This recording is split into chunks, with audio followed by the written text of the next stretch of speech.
church service dramatically interrupted. The terrifying incident at Jesus' Dwelling Place Church in North Braddock, Pennsylvania, unfolding on a live stream, showing a gunman identified by police as 26-year-old Bernard Jr. Polite approached Pastor Glenn Germany and attempted to shoot, but the gun didn't go off. It clicked. You heard him shoot it. It clicked, so God jammed the gun so that the bullet didn't come out. The deacon, sitting just feet away, leapt into action. The man had his back turned towards me, and I could see he would never see me coming. Both men wrestling the weapon from the gunman's hands. In the church at the time, 25 congregation members, including the pastor's daughter. He stood up, and he smiled at me, and it was just a smile. The pastor actually speaking with the gunman. He said, look, spirits was in my mind. He said that they got in my mind, and they told me come in and shoot the pastor. He actually apologized to me. I told him, I forgive you, and I want you to know I love you. What could have been a devastating tragedy at this small community church, now considered a small miracle. God had his hands on the pastor. He wouldn't let him go nowhere. Shalom. We'll start by giving all the praises, glory, and honor unto Yahweh, Ba'ashem Yahushai, Ba'ashem Arachak Wadash. The abundance to the elder apostles and bishops at the great millstone that rule well. Peace, blessings, and salutations to the hopeful elect tabernacle of David scattered abroad. Now, I'm going to be honest. This whole little story, this little incident is giving me staged vibes. And, I could be wrong. I speak as a man. But I know a lot of these churches, nobody's really paying attention to the church. Nobody cares, about these churches. They're not hearing what these pastors are saying because, church then took a major L, the Christian church, since the Israelites been out there on them streets. We've been messing up business for these 501c3 organizations, it's pushing all this dogma and cunningly devised fables, Catholic doctrine, and it hasn't done our people any good, for a while now. So, I wouldn't put it past, this story being just something that they came up with and they set this whole thing up. But like I said, I could be wrong. Maybe it was a real legitimate situation that did happen. If that's the case, then hey, like the scriptures say, unto the Lord belong the issues from death. So, in that moment, his life got spared. But the Lord showed him how easy it could have been. Because the Lord, he controls all spirits. He's known as the Father of spirits. And what we saw, if the Jake was bugging out and he came into that church, with a firearm on him, ready to take somebody down, close somebody's curtains, that was definitely a spirit of vengeance. All right. So I got this real quick. This is Job 19:29. It says, "Be ye afraid of the sword, for wrath bringeth the punishments of the sword, that you may know there is a judgment." And, he came close to getting that judgment, man. So obviously, that pastor, he's going to have to do some more searching and he's going to have to figure it out. The Lord allowed a evil spirit into your church and almost deleted you. You're not safe in that building just because you call it the dwelling place of Jesus. the name Jesus. Come on, man. There's no power in that. That's not the Lord's name. And then you should also know, being a so-called pastor, that the Lord dwelleth not in temples made with hands. So the Lord's presence is not in that building. He's not there. So fortunate for him, he got spared in the moment. But the Lord, he can show you how close he can get you. Okay, he can really show you, man. That's why the Lord is to be feared. straight up. And let me get this real quick.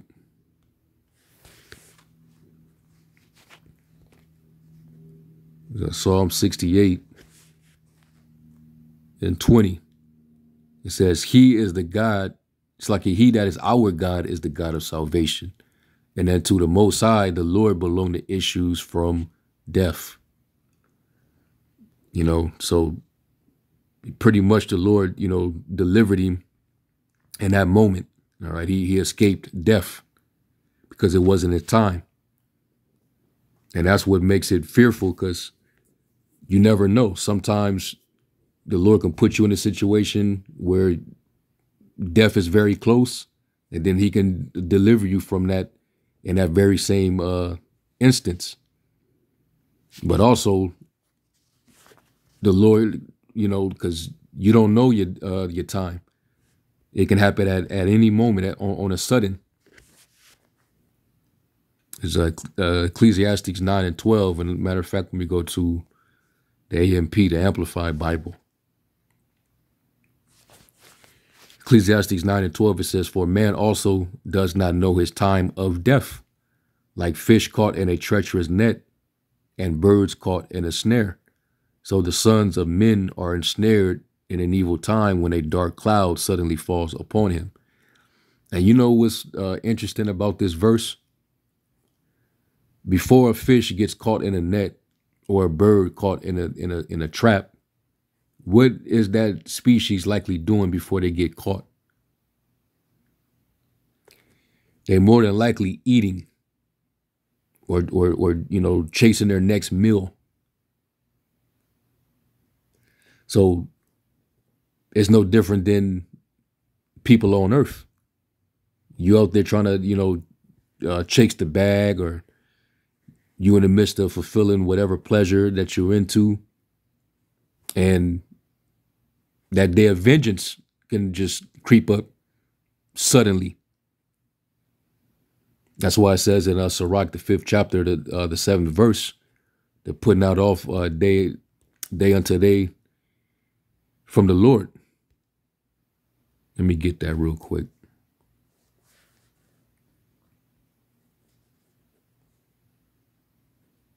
And while your mind is thinking about getting the next meal and filling your belly, the Lord about to take you, he can take your life, man.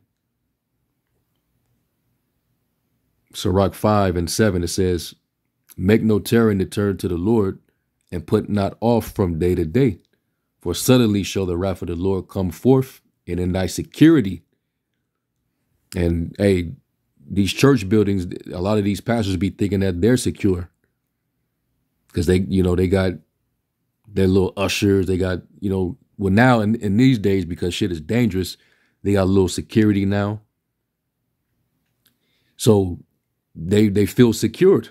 They feel safe and protected. It says, and in thy security thou shalt be destroyed and perish in a day of vengeance. And it's easy. It's easy for the Lord to do that. So that's why it's best to fear him. Okay? Because there's a lot of spirits of vengeance that are active, you know, all over the planet, especially here in Babylon. As we get closer and closer, and you know, we coming into the you know, perilous times. You know, the Lord said that because iniquity shall abound, and love of many shall wax cold. So a lot of these people are drenched in spirits, evil spirits, unclean spirits. And that's why you got to, you know, in these days ahead, you know, we got to be circumspect. All right, Ephesians 5 and was that 15, 16. You know, be circumspect, not as fools, but as wise, redeeming the times, because the days are evil. All right. This is Sirach 39 and 28. It says, there be spirits that are created for vengeance, which in their fury lay on sword strokes. In the time of destruction, they pour out their force and appease the wrath of him that made them. Fire and hell and famine and death, all these were created for vengeance. All right. And the Lord can cause any of these things using a death angel to take you out. Whether it's a spark that causes a fire to spread and you get trapped up in that fire. Like that one Jake in that I think he was in a Tesla, and he couldn't seem to get out of the car because it locked him in while the car was on fire, and he burned to death. That was one of the most brutal things I've ever reacted to. Brothers and apostles did lessons on it. I did a lesson on it. That shit was terrible, man. But the Lord he can do that. If that's your judgment, you did something evil, something real wicked, beyond repair, the Lord can get you, man. Unfortunately for that pastor, it wasn't his time.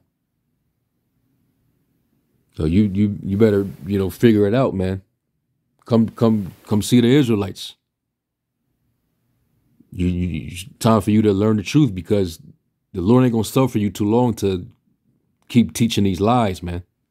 As long as you're under that pagan religion called Christianity, man-made Christianity, you're deceiving.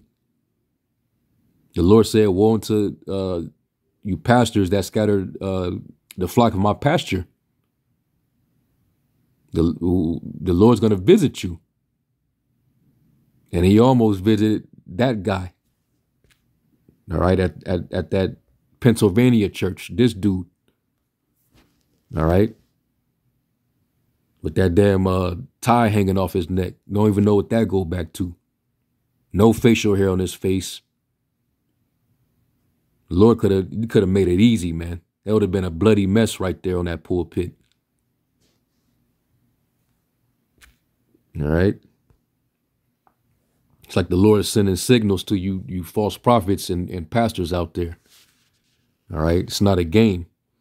It says fire and hail and famine and death. All these were created for vengeance, teeth of wild beasts and scorpions, serpents, and a sword, punishing the wicked to destruction. So yeah, that sword is a form of the Lord's judgment, man. So let's go from there. Let me get this in 2nd Esdras. I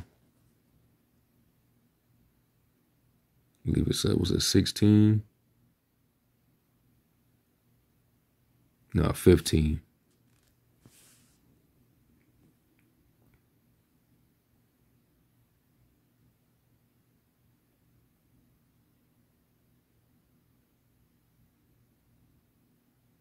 It is 2nd Esdras 15 and 26. It says, "For the Lord knoweth all them that sin against him, and therefore delivereth he them unto death and destruction." So if you doing wickedness, are you transgressing, and you're not repenting, the Lord will eventually deliver you up to death and destruction. All right, so this man, if he knows about the truth, well, now he has time to acknowledge the truth and repent. And I will step down off from that pulpit and from that damn church, because that ain't nothing but a harlot, a whole house. All right. So, hey, the Lord, He's in control, man. He governed the earth with the palm of His hand. So even the left-hand spirits, the evil spirits, hey, they're under the control of the Most High.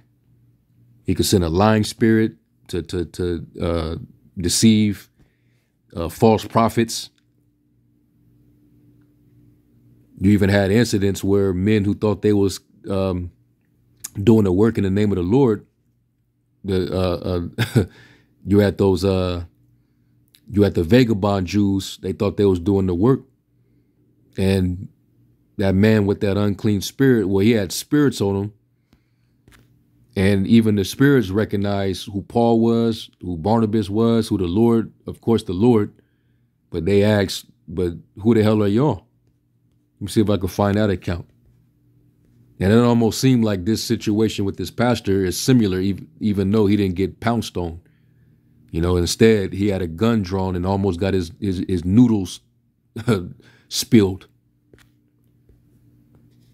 But the Lord ain't dealing with you. You can end up like those vagabond Jews.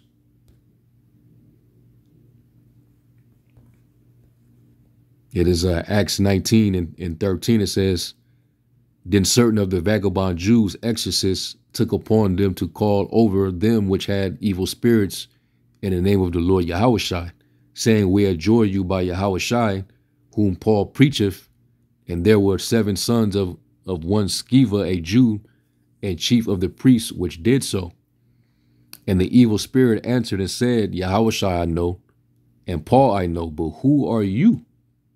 And the man in whom the evil spirit was leaped on them and overcame them and prevailed against them, so that they fled out of that house naked and wounded. So basically, that Jake that was possessed with this evil spirit, and evil spirits can give you strength above your own strength. And he dove on them and beat their ass out their clothes. All right, he straight whipped their feet. And they had to, you know, get up out of there. So the Spirit of the Lord wasn't working with these guys. So if the Spirit ain't with you, if that hedge of protection ain't there, that means the presence of the Lord ain't there. He ain't dealing with you. So it's like, what spirit are you coming in? You preaching another Jesus. You preaching that white meat. You're not preaching Yahushua. And that's why you don't have that hedge. So yeah, it was a close call. And I don't mean that, you know, the Lord can't really get him, but, you know, the next time, but, you know, the Lord showed what he can do. And that's why he is to be feared, man. And you pastors, you know, y'all been taking a lot of L's, man. Nobody takes the church seriously. Shit has died down already. It's played out. And that's why a lot of these incidents are occurring there, man, because there's a lot of iniquity up in there. A lot of adultery up in there. All right. You coveting your neighbor's wife. You taking their money, and they ain't learning a damn thing in there, but just lies. Lies and fables.